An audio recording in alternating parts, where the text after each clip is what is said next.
Hi, I'm Dani Gasparini, and welcome to this segment of Penn Voice. I am joined today by Eric Reed, who is the mayor of the City of Belmont, and also Carlos Melo, who is the community development director, also with the City of Belmont. Welcome to the two of you. Thank you very much for having us. There is some fast work happening in Belmont, some great things.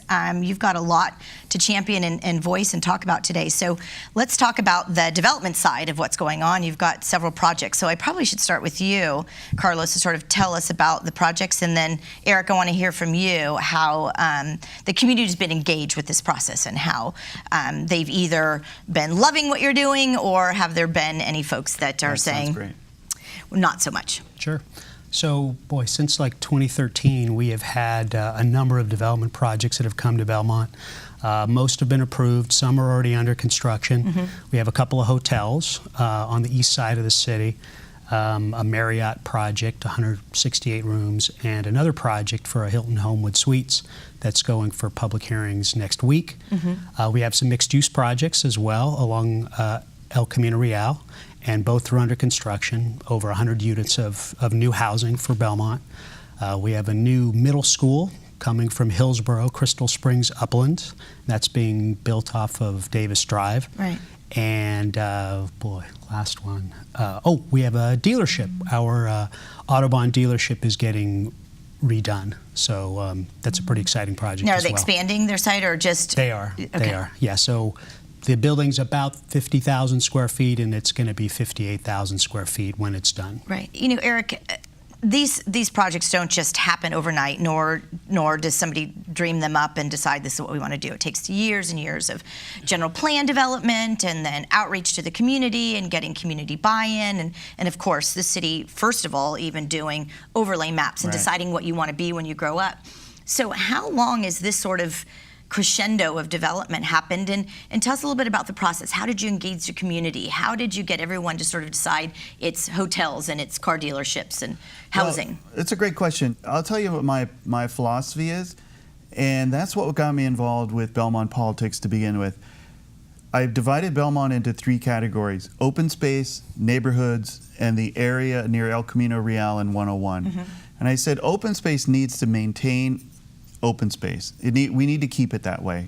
Neighborhoods, many of them built in the 40s and 50s, they need the ability to flexibly remodel and bring their houses up to what families need today. And then new development, infill development, is going to happen along the El Camino Real 101 corridor. So those are the three parts: open space, neighborhoods, and 101. And for the most part, I think the community backs that kind of approach. There are folks who want us to be careful and considerate about how we do it, and there has been some desire to make sure that we keep our quality of life high. But in general, the community, I believe, is supportive of that three-pronged approach. And it sounds like you're sort of preserving the neighborhood, if you will. So whether it's a commercial neighborhood or whether it's a retail neighborhood or whether it's a housing neighborhood, you're sort of saying, let's keep the same vibe, let's keep what's been there, let's just bring it to modern day, whether you need to rezone for some housing that allows for single dwelling units, you know, the in-law units. I know a lot of people have been looking at those ordinances. Preserve and improve. Right. Preserve and improve. That's what we're focusing on in the future. Right. So that takes a lot of planning, takes a lot of general plan amendments, probably. Tell us a little bit about what the city staff has been doing as a community development director and how you've been visioning for this. I mean, we had a really fast, strong economy that sort of just boosted all of the conversations very quickly, and we had to respond very quickly because we want to ride the bubble and make sure that we attract businesses to our community, jobs, et cetera. So how did you guys handle that? Yeah, so we needed to prepare for this hot economy, so we needed to make our processes better, make them more streamlined, look to have these projects go through at a more clipped pace. And but besides that, we are doing a general plan update for the entire city, and that's a really important effort. It's really the city's constitution, what it does, what it kind of tells its story, what the Right. city's done. And we haven't had our general plan updated since 1982. Wow. So we That's started. going to be a big departure. It's a big departure, and the world's changed since Right. 1982. So we started our general plan update in the year 2014. We have a public review draft out. We've done lots of outreach, community workshops, and stakeholder interviews to get the pulse of the community in terms of what the general plan should say, because it's the Right. city's general plan. It's the Right. citizens' general plan. Right. So that's out there. We also have a more focused effort in our downtown area, and we call it our Belmont Village specific plan. So that's the area about 80 acres around El Camino and Ralston. So that's going to have some more specific detail about what we envision that portion of the city becoming within the next 20 years. Yeah. You know, when I was on the city council in Redwood City, the general plan amendments or the general plan revisions were always my favorite love to hate process. Love it because at the end of the day, you've got something that every citizen is bought off on. Right. If you have a developer that wants to come into your town, they know exactly what you're looking for. It makes this process of plan improvements easy because they know what you're looking for. They're not going to come in with something crazy and then you've got to do all this community outreach. But it is a tough process to have your community come together and continue to chip away for this one single vision, right? Because there's always groups that kind of, I want this in my, Correct. So it's always a process that I love to hate, but it sounds like you guys are smack dab in the middle of it and you're doing a great job in engaging the community and figuring out what you want to be when you grow up. And our goal is to make sure that we include the people of Belmont in the conversation. Right. Yep. This council, more than any that I have ever observed, has included the City of Belmont in our remodeling updates, Right. in our general plan updates, That's awesome. in our Belmont Village specific plan updates. The people of Belmont have had multiple opportunities Right. to contribute, and that, I think, leads to a much better product in the end.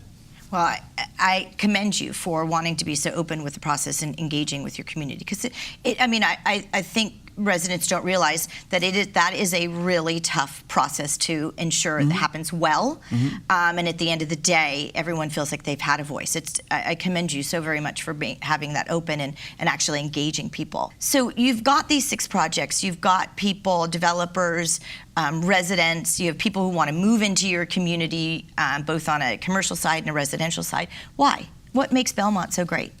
Well, I'm sure you could chime in as well, but we have a lot of great attributes. We have lots of open space. We have great schools. We're a good mid-peninsula location. It's a safe community. It's a community that feels untapped in Right. terms of development potential in certain areas. Right. And it's just a great place to be. So, yeah, I think there's lots of great things. Yeah, I think, again, I like to think in terms of threes. So I would say Belmont has a lot of natural beauty.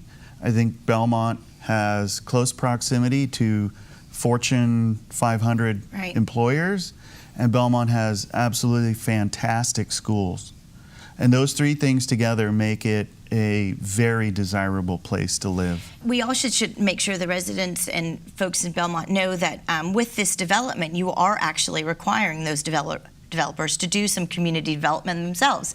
So to help pay for some of your Belmont infrastructure and some of those wonderful things that you make that makes Belmont so rich and wonderful and a great place to live. So tell us a little bit about that. And we've just got about a minute left.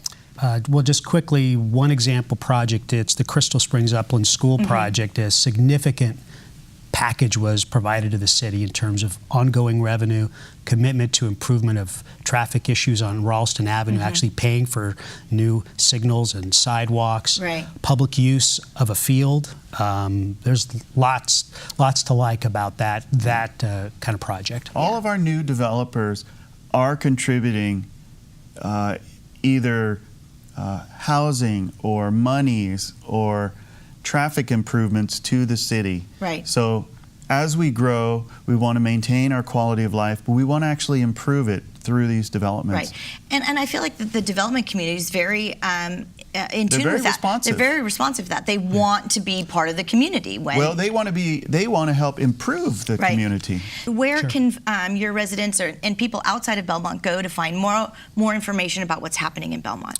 probably the best is go to our website, www.belmont.gov. We have direct links to a lot of our projects, our Okay. comprehensive general plan update, our Belmont Village specific plan, and our plan to streamline the rules for single-family homes and the remodel. So that's all Plus right there. contact information for all the folks who work in Belmont and Yep. the city council. Yep. So, Carlos and Eric, thank you so much for being on Penn Voice today. It sounds like we need to have you back rapidly so that we can finish the conversation that we started today, because there was so much more we wanted to talk about.